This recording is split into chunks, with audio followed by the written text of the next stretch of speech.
কল্যাণী,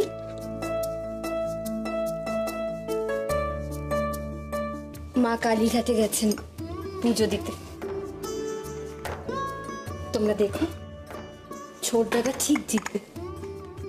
আমরা শেষ পর্যন্ত সেই চেষ্টাই করব বৌদিদি। একেবারেই তাই। তবে আমাদের হাতে কিন্তু খুব বেশি সময় নেই, তাই শেষ মুহূর্ত পর্যন্ত যেটুকু সময় আমাদের হাতে আছে তার মধ্যেই আমাদের বাকি কাজ সব সেরে ফেলতে হবে। তোমরা সকল এখানেই আছো, ভালো হয়েছে। সুবি জেল থেকে আমাদের জন্য বার্তা পাঠিয়েছে। সুভাষ আমাদের জন্য লিখেছে? কি লিখেছে? পড়ুন না আপনি। পড়ছি।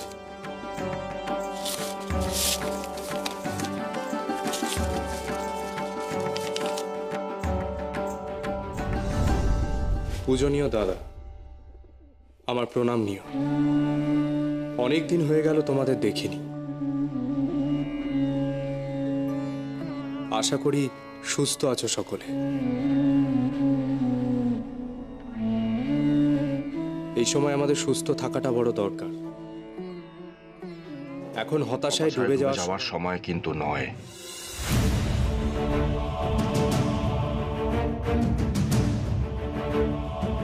আমি জানি সময় এখন এমন যেন অন্ধকারের লজ্জায় চারিদিক ঢেকে রয়েছে। সময় হয়েছে সেই অন্ধকারে দৃষ্টি দেওয়ার। এমন ভাবে আমাদের সেই অন্ধকারের দিকে তাকাতে হবে যেন অন্ধকার লজ্জায় পালিয়ে যায়।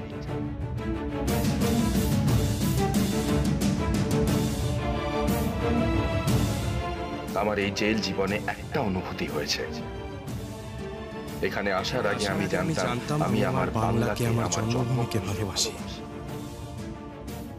কিন্তু এই দীর্ঘ বিচ্ছেদের পর আমি যেন দেশকে আরো শতগুণ ভালোবাসতে শিখেছি। কিন্তু ভালোবাসাই তো সব নয়। আমাদের দেশের প্রতি কর্তব্য কর্ম করতেই হবে।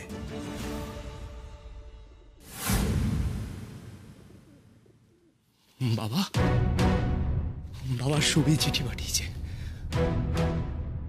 সুবি হয়তো আপনার কথা মতো বড় চাকরিতে যোগ দিয়েও থাকতে পারেনি, কিন্তু সে আমার শিক্ষা ভোলেনি।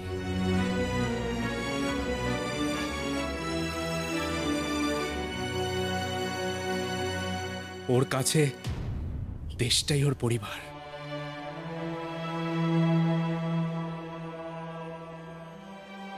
সেই পরিবারের প্রতি যে দায়িত্ব কর্তব্য পালন করার কথা ও করেছে।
সুভাষ। হ্যাঁ বাবা, আমরা সবাইকে সাহায্য করার জন্য চাঁদা সংগ্রহ করছি। কত লোক তাদের ঘরবাড়ি হারিয়েছে, খেতে পায়নি। অনেকেই আসেনি আজ স্কুলে, অনেকের ঘর ভেঙে গেছে, খাবার নেই। তাদের জন্য আমরা পথে বেরিয়েছি বাবা। সকলের মিলে সাহায্য করলে অনেকের উপকার হবে বাবা।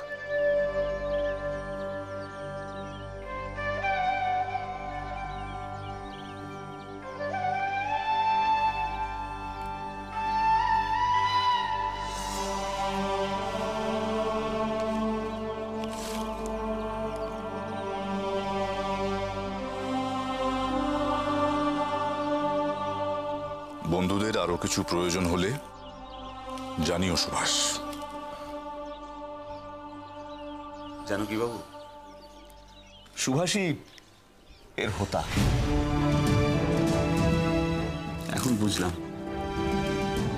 এখন বুঝলাম পরোপকার ওর রক্তে। আপনাকে ধন্যবাদ জানাচ্ছি। হ্যাঁ জানকী বাবু, আপনাদের সকলকে ধন্যবাদ জানাচ্ছি এভাবে সাহায্যের হাত বাড়িয়ে দেওয়ার জন্য।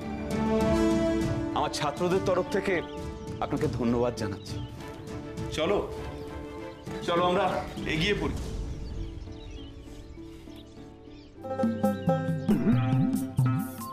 আজি বাংলাদেশের হৃদয় হতে কখন আপনি তুমি এই অপরূপ রূপে বাহির হলে জননী। তবু মা তোমায় দেখে দেখে আঁখি না ফিরে, তোমার দুয়ার আজি খুলে গেছে সোনার মন্দিরে।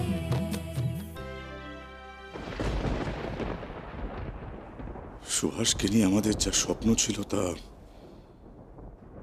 পূরণ হয়নি ঠিকই শরৎ,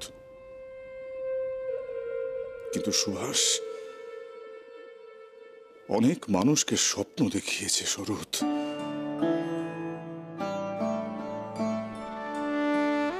নিজেও দেখেছে স্বাধীনতার স্বপ্ন।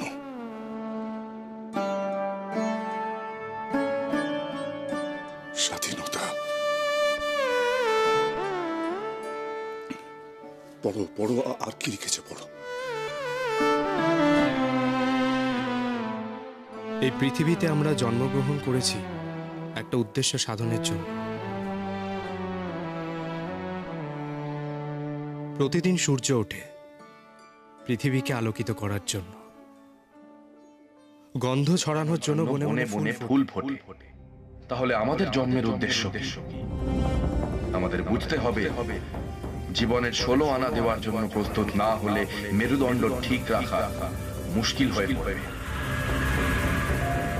দিতে হবে জীবনের 16 আনা। আমাদের ব্যর্থ জীবনকে সার্থক করার পথ খুঁজতে হবে, আর পথ সেখানে একটাই, স্বাধীনতা।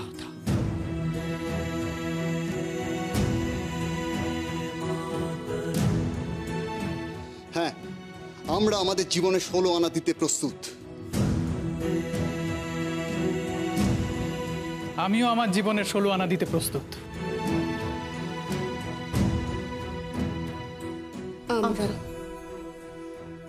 আমরাও আমাদের জীবনের 16 আনা দিতে প্রস্তুত।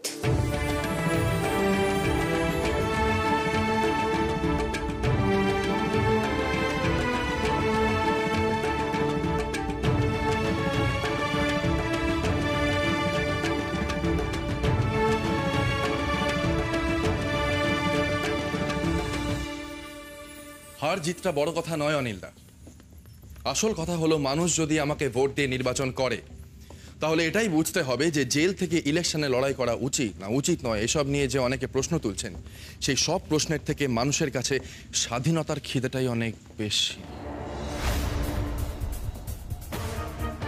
সত্যেনদা, অনিলদা, একটা ব্যাপার লক্ষ্য করে দেখেছো? জেলে পুলিশের পাহারাটা হঠাৎ করে বেড়ে গিয়েছে মনে হচ্ছে না? তাই তো দেখছি।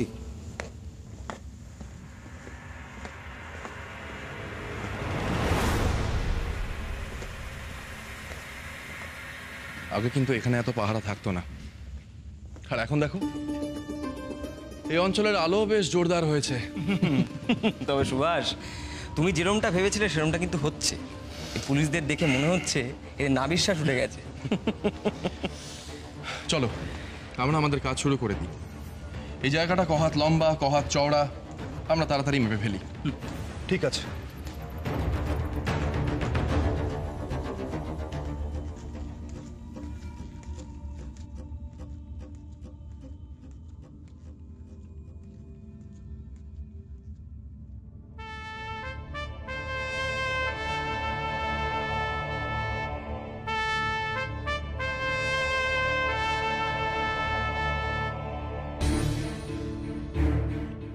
এসব কি হচ্ছে? মুকুন্দ বাবু, আমরা এখন অনেক ব্যস্ত আছি, আমাদের অনেক কাজ আছে। আপনি আপনার কাজ করুন, অনেক হিসেব নিকেশ করতে হবে আমাদের।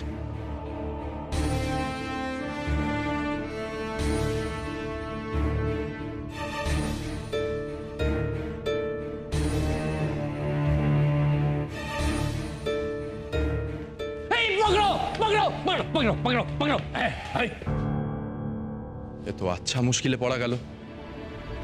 2 পা দৌড়লেই পাকড়াও করতে আসছে। আরে মশাই, আমি কোথাও পালাচ্ছি না, একটু হিসেব নিকেশ করে দেখছি যে এই জায়গাটা দৌড়ে পার করতে ঠিক কতটা সময় লাগবে। যা মনে হচ্ছে আমাদের পরিকল্পনা সফল হয়ে যাবে। কোন পরিকল্পনার কথা বলছে সুভাষ? এ তোমাকে শান্তিতে রিটায়ারও করতে দেবে না। এই বুড়ো বয়সে যদি চাকরি খোয়াই তাহলে তো একবারে মান সম্মান নিয়ে টানাটানি হয়ে যাবে।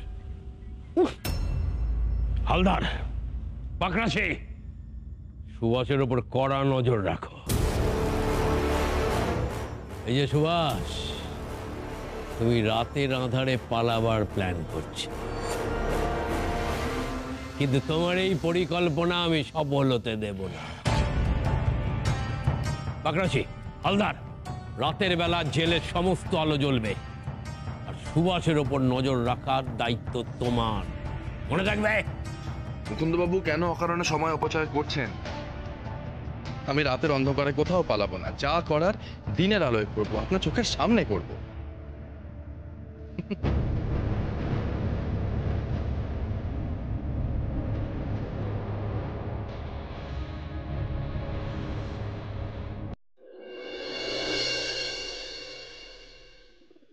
শোনো হেমন্ত, ভোট দিয়ে আমাদের তাড়াতাড়ি বিভিন্ন জায়গায় ছড়িয়ে পড়তে হবে, আর লক্ষ্য রাখতে হবে মানুষ যেন স্বাধীনভাবে ভোট দিতে পারে। হ্যাঁ মির্জাদা, আগেরবার যখন সুভাষ ভোটে দাঁড়িয়েছিল তখন সুভাষ কিভাবে ভোটের তদারকি করেছিল সেসব আমরা ভুলিনি। আমাদের পার্টির এজেন্ডা কি হবে সেই পরিকল্পনা নিয়ে ভাবা উচিত।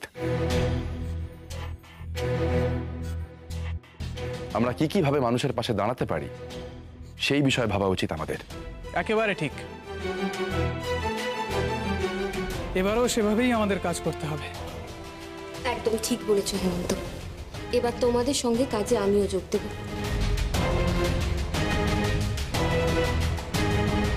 তোমরা সকলে প্রস্তুত তো? হ্যাঁ। মানুষ ভোটের মাধ্যমে নিজের মত প্রকাশ করবে, এটাই তো সুভাষ বারবার চেয়েছিল, এবারও তার অন্যথা হবে না। শরৎদা, বলছি মাসিমা মেসমশাইকে নিয়ে বাড়ির বাকিরা ভোট দিয়ে এসেছেন তো? আমার সেজো ভাই ওদের নিয়ে গেছে, এতক্ষণে বোধহয় ফিরেও এসেছে। মা ভোট দিয়ে এসে খুব খুশি জানেন, বারবার ছোটদাদার কথা বলছিল। আগেরবার যখন ভোট হয়েছিল তোমার মনে আছে মেজো বৌমা? সুবি তখন কতটা দৌড়ঝাঁপ করেছিল।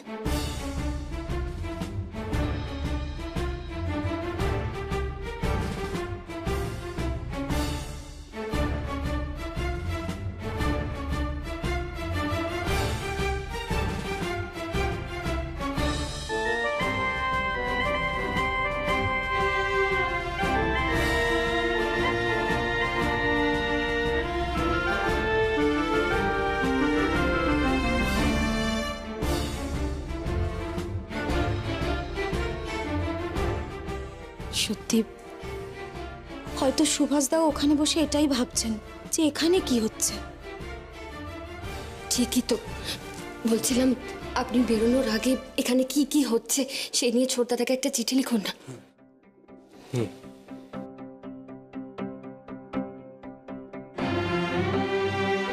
স্নেহের ছবি, এই চিঠি আমি লিখলেও এ আসলে আমাদের সকলের কথা।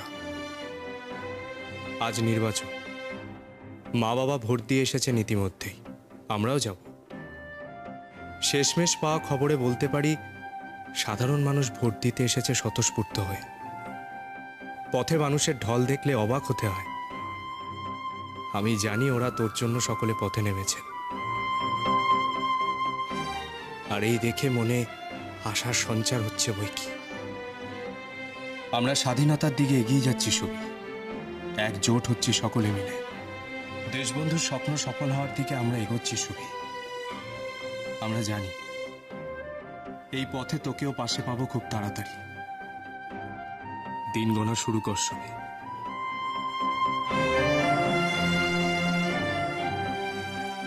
এটি তোর মেস দাদা।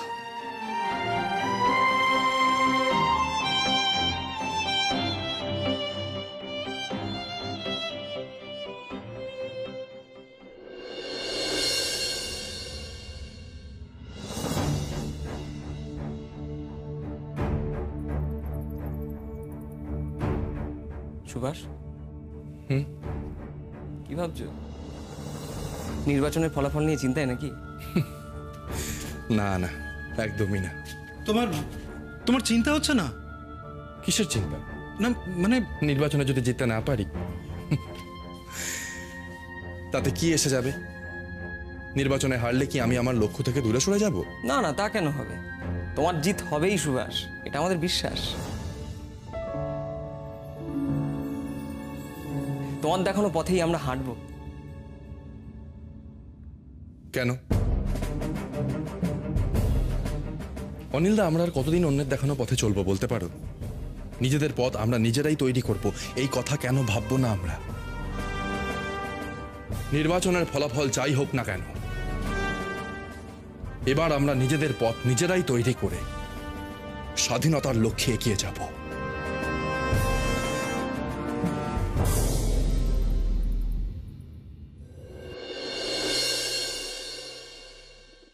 বড় ভয় হয় বৌমা, জানো। তোমাদের মাকে তো বলতে পারি না, তিনি আমার চেয়েও বেশি চিন্তায় আছেন।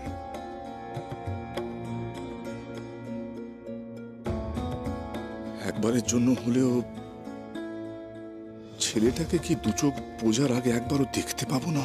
বাবা মশাই, এ কেমন কথা বলছেন আপনি? এই কথা যদি ছোটদাদার কানে যায় তো আর রক্ষে নেই। বাবামশাই, আপনি শুধু শুধু চিন্তা করে নিজের শরীরটা খারাপ করবেন না। সুবীর কিচ্ছু হবে না, সুবীর ঠিক মুক্তি পাবেই। আর আর আজ তো ভোটের রেজাল্ট বেরোনোর পর। মা, মা, বাবা, সুবি আমাদের মধ্যে না থেকেও নিজের অস্তিত্ব জানান দিয়েছে।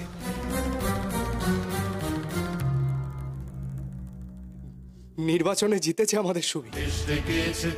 দেশের মানুষ সুভাষের পাশে রয়েছে। সুভাষ কি চেয়েছে তারা?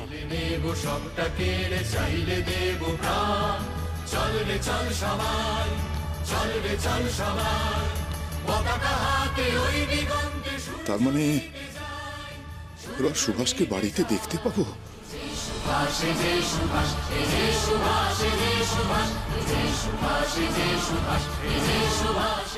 শরৎ, শরৎ, তুমি বলেছিলে সুভাষের জয় হলে সরকার ওকে আর আটকে রাখতে পারবে না। তোমাদের মাও কিন্তু সেই আশাতেই আছেন।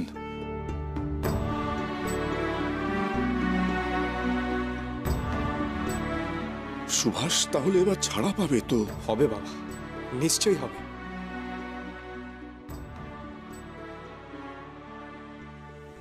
শুধু সুভাষের নয়, সুভাষের সাথে যারা যারা বন্দী হয়েছেন ব্রিটিশ সরকারের হাতে, সকলের মুক্তি হবে।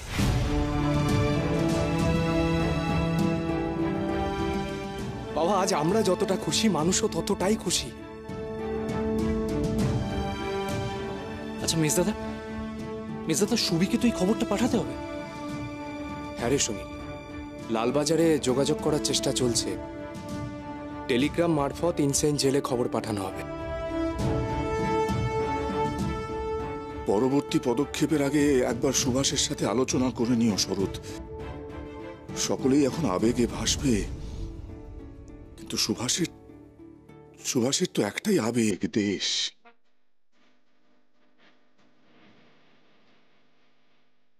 বাকিটা তো যুক্তি দিয়ে ভাবে।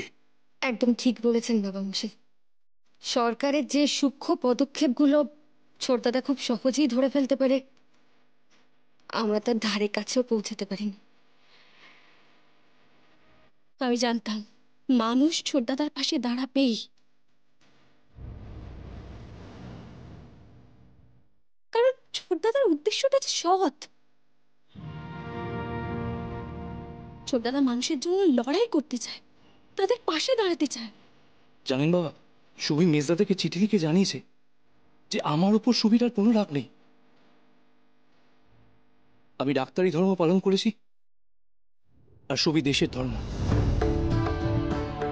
দেশের বাইরে যেতে না চেয়ে সুবি 2 বছর ধরে জেলেই কষ্ট করলো। আমরা সাদা চোখে কালোটা না দেখতে পারলেও সুবি সবটা দেখতে পায় বাবা। যাই, আমি বরং গিয়ে মাকে খবরটা দিই। মা সেই কখন থেকে ঠাকুর ঘরে বসে রয়েছেন, ফল না জানা অব্দি উনি তো ওখান থেকে উঠবেনই না বলছিলেন। যাই, হ্যাঁ মা, মা।